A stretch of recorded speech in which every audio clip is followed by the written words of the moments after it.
Hello বন্ধুরা, আজকে আমরা আইফোনের ব্যাটারি খুলে দেখব এর ভিতরে কি কি থাকে, যার কারণে এই ব্যাটারিগুলো অনেক পাওয়ারফুল হয়ে থাকে।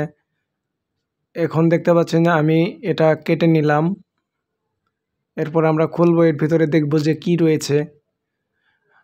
আরেকটা বিষয় বলে রাখি, আপনারা হয়তো জেনে থাকবেন যে অনেকেই বলে যে আপনার এক ফোনের চার্জার অন্য ফোনে ব্যবহার করলে ব্যাটারি ফুলে যায়, কিন্তু বাস্তবিক অর্থে কথাটি কিন্তু সঠিক নয়।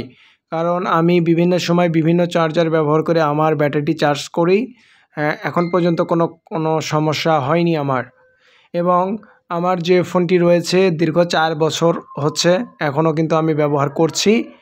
এই 4 বছরে আমি অল টাইম আমার চার্জারটি কারেন্টের সঙ্গে কিন্তু ইলেকট্রিক যে সংযোগ আছে সেটার সঙ্গে কিন্তু প্লাগ ইন করা থাকে, এবং আমি যখন আমার প্রয়োজন হয় তখন শুধু আমি কেবলটি আমি আমার মোবাইলে ইনসার্ট করে আমি কিন্তু চার্জ করে নিই।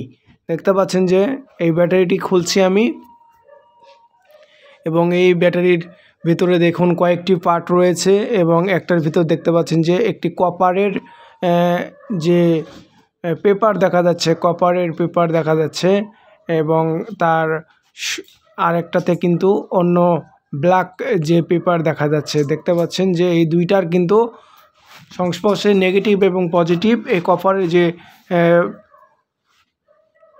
পেপার রয়েছে এটা কিন্তু দেখতে পাচ্ছেন এটার সঙ্গেই কিন্তু পজিটিভ কানেকশনটি ছিল, এবং বাকিটার সঙ্গে কিন্তু নেগেটিভ কানেকশনটি ছিল। দেখুন ছোট্ট একটি ব্যাটারির মধ্যে কতগুলো কপারের পেপার এবং অন্য অন্য যে পেপার রয়েছে সেটা কিন্তু এর ভিতরে দেখতে পাচ্ছেন।